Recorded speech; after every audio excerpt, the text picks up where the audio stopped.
Assalamualaikum warahmatullahi wabarakatuh. Salam sejahtera bagi Bapak Ibu guru yang kami hormati.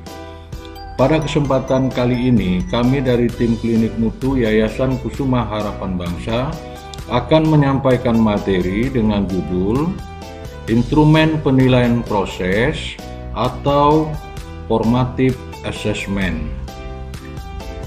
Materi ini kami sajikan sebagai bahan pendukung pada penilaian portofolio.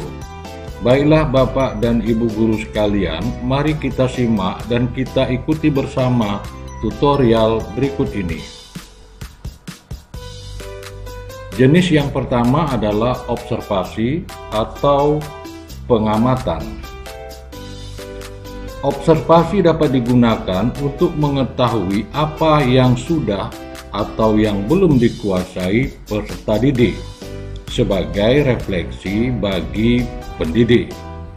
Bentuk-bentuk instrumen yang digunakan dari observasi ini adalah A. Catatan anekdot. Catatan anekdot merupakan catatan singkat yang ditulis selama pembelajaran di saat peserta didik sedang bekerja dalam kelompok atau individual, atau setelah pembelajaran berakhir. Ini contoh daripada instrumen catatan anekdot. Fitur atau karakteristiknya bisa berisi nomor, hari, tanggal, tempat kejadian, dan waktu serta siapa observernya. Kemudian menunjukkan peristiwa atau kejadian, catatan kejadian yang faktual dan objektif. Dan ini kejadian atau peristiwa dicatat saat atau setelah pembelajaran berakhir. Dan harus selektif di dalam memilih peristiwa yang penuh arti dan sesuai tujuan pembelajaran lah yang dicatat dalam catatan kejadian. Dan diberikan solusi atau tindak lanjutnya. Ini fiturnya. Kemudian yang contoh alternatifnya seperti ini, misalnya ada nomor, ada nama, ada hari, tanggal, dan tempat kejadian. Contohnya Sabtu tanggal 5 bulan 9 tahun 2020 di ruang pustaka. Catatan kejadian atau peristiwanya ini menjumlahkan 2 pecahan, tidak disamakan penyebutnya. Ini untuk Rahman. Ternyata Rahman tidak memahami konsep pecahan. Maka solusi atau tindak lanjutnya diberikan pembelajaran konsep pecahan melalui diagram peta. Kemudian yang B, kartu catatan anekdot. Kartu catatan anekdot berukuran 12,5 cm x 17,5 cm untuk masing-masing peserta didik yang disimpan dalam satu map. Ini contohnya. Fiturnya sama dengan catatan anekdot. Kemudian yang C, buku catatan anekdot. Buku yang berisi lembaran-lembaran isian observasi yang dibagi menjadi beberapa bagian untuk masing-masing peserta didik. Bisa saja dari catatan anekdot pindahkan ke buku catatan anekdot. Fiturnya sama dengan catatan anekdot. Kemudian yang berikutnya D, stick notes, label atau catatan tempel. Stick note biasanya disebut dengan nama lain post-it. Ini contohnya, karakteristiknya berupa stiker atau label menunjukkan peristiwa yang faktual dan objektif, serta dipilih peristiwa yang sesuai dengan tujuan pembelajaran dan dicatat saat atau setelah pembelajaran berakhir. Kemudian stiker-stiker ini ditempel pada buku observasi. Ini buku observasi. Nah, biasanya pendidik menggunakan clipboard untuk mencatat kejadian atau peristiwa yang terjadi pada saat pembelajaran atau akhir pembelajaran. Ini dia clipboard, biasa dengan nama papan jalan atau papan sandang. Ini stick note-nya, ini papan jalannya. Biasanya guru menggunakan ini berkeliling untuk mencatat kejadian yang dialami peserta didik. Ini isi dari stick note. Mari kita lihat isinya. Ada penilaian sikap. Nih misalnya nama Ray hari Rabu tanggal 27 bulan 9 2019. Ray marah-marah pada temannya yang membuat kelompoknya kalah. Tindak lanjut agar mereka memiliki tenggang rasa. Ini sebagai umpan balik. Penilaian keterampilan nama Lavena hari tanggal Rabu 27 bulan 9 2019. Peristiwa berulang kali salah dalam memasangkan simbol Pancasila dengan bunyinya. Tindak lanjut, membaca ulang Pancasila.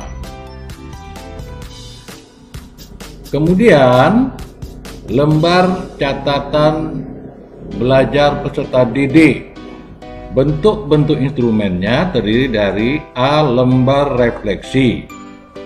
Lembar ini digunakan oleh peserta didik untuk mencatat proses yang mereka lalui dalam mempelajari sesuatu dan apa yang mereka peroleh, sekaligus mencatat pertanyaan-pertanyaan yang perlu mereka temukan jawabannya. Bagi pendidik, lembar refleksi ini untuk umpan balik terhadap keefektifan pembelajaran yang telah dilakukan dan dapat memberikan saran perbaikan terhadap hal-hal yang perlu diperbaiki. Ini contoh lembar refleksi. Ada nama, ada tanggal.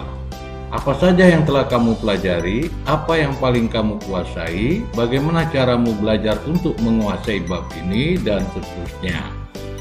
Pertanyaan apa saja yang kamu punya setelah kamu mempelajari bab ini. Kemudian yang kedua, bentuk instrumen kedua, lembar tanggapan peserta didik. Lembar isian ini bagi peserta didik untuk menulis respon pribadi mereka, untuk mengajukan pertanyaan, meramalkan hasil, melakukan refleksi, mengumpulkan kosakata, dan untuk menyatakan pendapat mereka mengenai bacaan tertentu. Ini contoh lembar tanggapan. Ada hari, ada tanggal, ada judul buku yang dibaca, ada penulis buku. Kemudian ada nama tokohnya. Kemudian tokoh kesukaanku. Karena apa disukai tokoh itu? Kemudian gambarlah tokohnya. Kemudian ini ada catatan guru, artinya ada komentar dari guru. Kemudian ini adalah bintang-bintang yang dapat dimanfaatkan oleh peserta didik untuk menilai isi buku dengan mewarnai bintang-bintang ini. Selanjutnya, penilaian diri dan antar teman, self and peer assessment. Sebagai instrumen atau evaluasi diri pada diri sendiri atau teman sekolah mengenai kemampuan belajarnya dan melakukan refleksi atas proses pembelajaran mereka. Bagi pendidik, untuk mengidentifikasi kekuatan dan kelemahan peserta didik. Penilaian diri dan antar teman ini dapat digunakan untuk memperoleh informasi mengenai perkembangan penguasaan baik di bidang pengetahuan, keterampilan maupun sikap. Ini contoh penilaian diri dimensi pengetahuan. Jadi penilaian formatif dimensi pengetahuan. Ini dia. Saya dapat menyebutkan macam-macam bencana alam. Kemudian saya dapat menyebutkan nama alat ukur besarnya gempa bumi. Saya dapat memberikan contoh akibat gempa bumi. Peserta didik tinggal memberi centang atau checklist ya atau tidak. Ini yang disebut instrumen dalam bentuk checklist dengan model checklist. Kalau ingin dijadikan penilaian antar teman, ubah kata saya menjadi teman saya, sehingga teman saya dapat menyebutkan macam-macam bencana alam. Kemudian yang B, penilaian antar teman. Penilaian formatif untuk dimensi sikapnya. Ini dia contohnya. Teman saya selalu berdoa sebelum melakukan aktivitas. Ini rating scale, rentang penilaian 1 sampai dengan 4. Teman saya sholat 5 waktu tepat waktu 1, 2, 3, 4. Tinggal di checklist saja. Teman saya melaporkan data atau informasi apa adanya. Tinggal di checklist 1, 2, 3, atau 4. Kalau ingin merubah ini menjadi penilaian diri, tinggal merubah kata teman saya ganti dengan kata saya. Selanjutnya, ini juga instrumen penilaian diri dimensi sikap. Perhatikan, berikan penilaian diri Ananda dengan memberikan tanda cek atau centang pada posisi gambar antara setiap pasangan kata sifat berikut ini yang melukiskan hasil belajar Ananda pada pembelajaran dengan topik ini materi peluang di matematik. Kalau dia memberikan centang di sini tidak suka bertanya, kalau di sini suka bertanya, sini tidak puas, sini puas. Ini antara tidak suka bertanya dengan suka bertanya. Ini sia-sia, ini bermanfaat, aktivitasnya rendah, ini aktivitasnya tinggi. Kalau diantaranya ini, gambar yang 3 ini. Kemudian, penilaian diri kemampuan presentasi. Ini dimensinya keterampilan, jadi untuk keterampilan. Ini contohnya. Nih, saya tenang percaya diri, tidak pernah, kadang-kadang sering. Saya memandang atau kontak mata dengan audiens. Ini tinggal checklist. Saya dapat menjawab pertanyaan dengan baik, tinggal checklist saja. Selanjutnya, kita lihat lagi. Ini juga penilaian diri kemampuan menulis oleh peserta didik. Ini dimensinya juga keterampilan, penilaian formatif dimensi keterampilan. Contoh, nama Farah tanggal 22 Oktober 2019. Ini peristiwa dan catatan kejadiannya. Nomor, pernyataannya saya memulai kalimat dengan huruf besar, selalu, sering, jarang, atau tidak sama sekali. Ini hasil menulis saya. Tiap kali diakhiri dengan titik, tanda tanya, atau tanda seru. Ini tinggal di checklist saja. Tulisan tangan saya rapi, tinggal di checklist. Cerita yang saya tulis mudah dimengerti. Kemudian, Black and William menyatakan bahwa ketika peserta didik diharuskan untuk berpikir mengenai proses belajar mereka sendiri, mengartikulasikan apa yang mereka pahami dan apa saja yang masih mereka perlu pelajari, prestasi akan meningkat.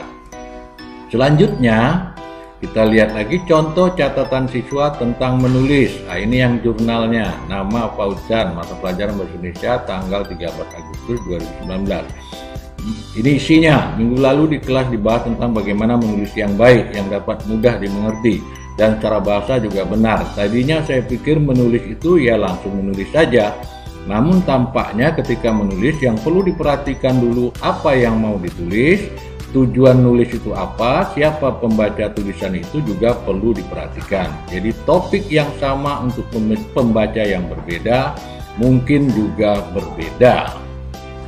Selanjutnya kita lihat lagi contoh deskripsi umpan balik untuk kemampuan peserta didik secara umum. Ada 3 deskripsi hal-hal yang baik, deskripsi kesenjangannya, dan saran peningkatannya kalau untuk anak-anak berkemampuan umum. Contoh, hasil penjumlahan 2 pecahan dengan menyamakan penyebut telah Ananda lakukan dengan baik dan benar. Namun, deskripsi kesenjangannya, namun masih terdapat soal nomor 3, Ananda lupa untuk menjumlahkan pembilang dari 2 pecahan tersebut. Dengan saran peningkatannya, coba Ananda ulangi lagi mengerjakan nomor 3 dengan baik. Ini bagi mereka yang sudah mencapai ketuntasan atau sudah memahami, sudah menjawab dengan benar. Benar, matahari bermanfaat bagi kesehatan manusia, menumbuhkan tumbuh-tumbuhan untuk kehidupan manusia dan menerangi bumi sehingga manusia tidak kegelapan. Ini berarti ini kunci jawabannya. Deskripsi hal-hal yang baik dan benar. Kemudian gambarmu sesuai dengan uraianmu. Ini namanya deskripsi pencapaian target karena sudah tercapai targetnya. Sarannya bukan saran peningkatan, tapi saran pengayaan. Bisakah Anda sebutkan contoh manfaat matahari untuk kesehatan manusia dan tumbuh-tumbuhan karena matahari? Ini sarannya saran pengayaan. Selesai. Masa depan anak bangsa di tangan para pengukir pendidikan. Bila diukir dengan hati yang ikhlas, layanan belajar yang benar akan menghasilkan anak-anak yang mampu bertahan hidup di dunia yang penuh saingan. Bila tidak, akan menambah penderitaan mereka di masa depan. Ramanahiri 2015. Terima kasih.